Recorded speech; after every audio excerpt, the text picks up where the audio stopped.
Hindi subject. Yes, student. And in Hindi subject, now we were on our next chapter or kavita. Yes. So this is kavita. Kavita number 7 बादल. Yes. हमारी कविता number 7 है बादल. ये students that means cloud. जब बारिश आने वाली होती है, वर्षा ऋतु की सीजन होती है, यानी वर्षा ऋतु की समय होता है, तब क्या होता है, आसमान में काले काले बादल आ जाते हैं. आपने देखा होगा ना, आसमान में ब्लैक कलर के क्लाउड्स हो जाते हैं और फिर बारिश आ जाती है. और बारिश आने पे आपको बहुत अच्छा लगता है. यस. सो हमारी इस कविता में हमें बादल के बारे में यानी क्लाउड्स के बारे में ही पढ़ना है. Okay, so let's start. It is on page number 47. काले काले पानी वाले. यस, आसमान में बादल आए. सो स्टूडेंट्स, आसमान में कैसे बादल आए हैं, काले काले पानी वाले, जिनसे बरसात आने वाली है. बरसात आने वाली होती है तब आसमान में बादल काले रंग के हो जाते हैं. सो काले काले पानी वाले आसमान में बादल आए. कैसे बादल आकर छाए, सो उन्होंने यहाँ पे बताया है कि आसमान में काले काले पानी वाले बादल आए हैं. हवा पकड़कर लाती सरसर. ये जो बादल है उन्हें हवा पकड़कर लाती है, और जब हवा जाती है तब उसका साउंड कैसा होता है, सरसर. यस, आपने भी देखा होगा, बाहर जब हवा चलती है तब उसकी आवाज आती है, सरसर. छाए जैसे काले कंबल, लगते कितने सुंदर. सो आसमान में जब काले काले बादल आ जाते हैं तब हमें ऐसा लगता है कि उन बादलों ने काला कंबल ओढ़ा हुआ है. उतने काले रंग के हो जाते हैं जैसे उन्होंने कोई काले रंग का कंबल ओढ़ रखा है. स्टूडेंट्स, कंबल का मतलब होता है ब्लैंकेट. लगते कितने सुंदर. जब आसमान में हम देखते हैं बारिश आने वाली होती है तब बादल काले रंग के हो जाते हैं और वो बहुत ज्यादा ही हमें देखने में अच्छे लगते हैं. यस.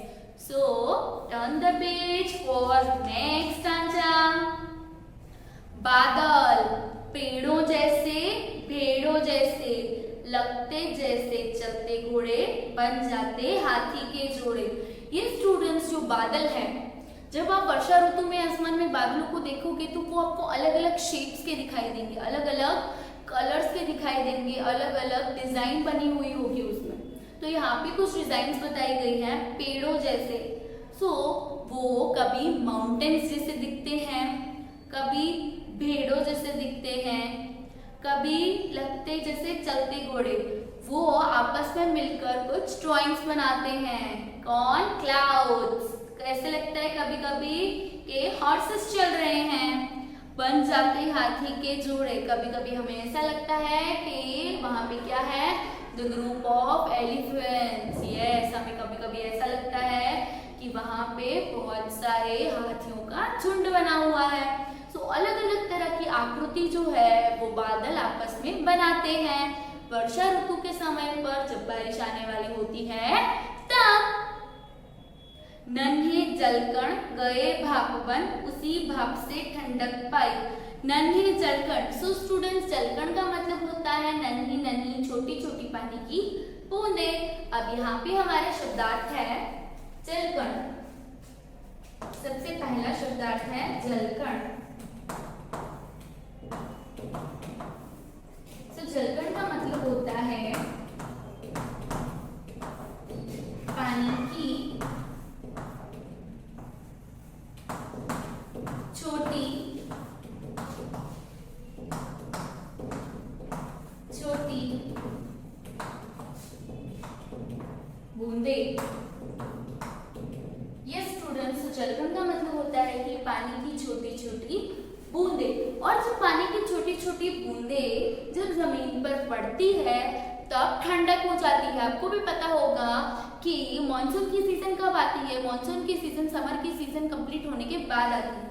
तो समर के सीजन में हमें बहुत ज़्यादा गर्मी देखनी पड़ती है, बहुत हमें एसी फैंस कंटिन्यूस ऑन रखने पड़ते हैं, तो इससे हमारी धरती जो है वो भी बहुत ज़्यादा ही गर्म हो जाती है। और जब बारिश की बूंदें उस पर पड़ती है तो उसे बहुत ज़्यादा ही ठंडक लगती है और उसकी वजह से हमें हमारे आसपास भी ठंडक महसूस होती है। सो नन्हे जलकण यानी पानी की छोटी छोटी बूंदें जब जमीन पर गिरती है तो हमें बहुत ज़्यादा ही ठंडक महसूस होती है।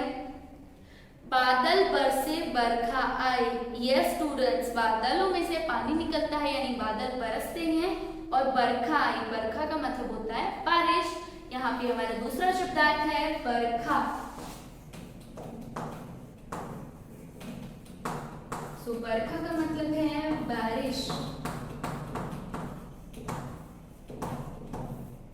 ये स्टूडेंट्स, बादल बरसे बरखा आई यानी कि बादल बरसे और बारिश आई। करते गड़गड़ बातें बड़बड़। ये स्टूडेंट्स, आप जब आसमान में देखते हो वर्षा ऋतु में जब बारिश आ रही होती है तब बादलों में से आवाजें आती हैं। यस, कैसी आवाजें आती हैं? करते गड़गड़, गड़गड़ और बड़बड़ की आवाजें आती है।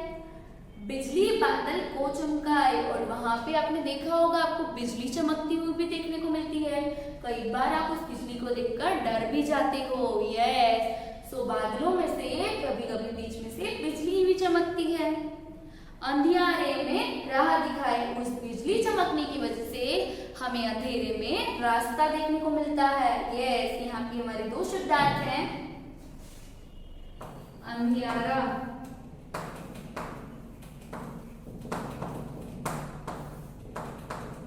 तो अंधियारे का मतलब होता है अंधेरा,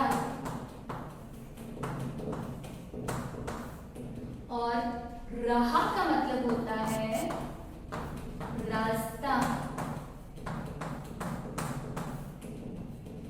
राह का मतलब होता है रास्ता, यानी कि अंधेरे में हमें बिजली की वजह से रास्ता देखने को मिलता है। मोर मगन मन छनन छनन छन। यस, आपने देखा होगा कि जो मानसून की सीजन आती है, जब वर्षा ऋतु यानी कि बारिश की मौसम आती है, तब मोर जो है वो बहुत ज्यादा खुश हो जाते हैं और झूम झूम कर नाचने लगते हैं। यस स्टूडेंट्स, सो मोर जो है वो मगन होके अच्छे से झूमकर नाचते हैं। झूम झूम कर नाच दिखाए, बादल खुश हो गाना गाए, और मोर को और बाकी सब लोगों को गर्मी से राहत मिलने के कारण उनकी खुशी देखकर बादल जो है वो भी खुश होते हैं और गाना गाते हैं। अब यहाँ पे हमारा आखिरी शब्दार्थ है मगन। तो उसका अर्थ होता है मस्त। मगन का अर्थ होता है मस्त। सो इन सब चीजों को देखकर जो है वो बादल भी खुश हो जाते हैं। अब इस कविता के लेखक का नाम है श्री प्रसाद। ये स्टूडेंट्स, इस कविता के लेखक का नाम है श्री प्रसाद।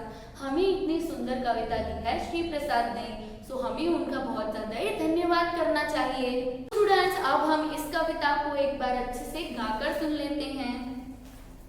काले काले पानी वाले आसमान में बादल आए, कैसे बादल आकर छाए, हवा पकड़ कर लाती सरसर छाए, जैसे काले कंबल लगते कितने सुंदर। Now down the page. बादल पेड़ों जैसे, बादल पेड़ों जैसे, लगते जैसे चलते घोड़े, बन जाते हाथी के जोड़े, नन्हे चलकर गए भाप बन, उसी भाप से ठंडक पाई, बादल बरसे बरखा आई, करते गड़गड़ बातें बड़बड़, बिजली बादल को चमकाए, अंधियारे में राह दिखाए, मोर मगन मन छनन छनन छन, झूम झूम कर नाच दिखाए, बादल खुश हो गाना गाए। So students, I hope you have cleared the concept about बादल। Yes, हमारी कविता बादल आपको अच्छे से समझ आ गई होगी। So students, refer this video. We will provide you homework in our group. We will meet in our daily online session for your further doubts and queries. Thank you so much for watching the video.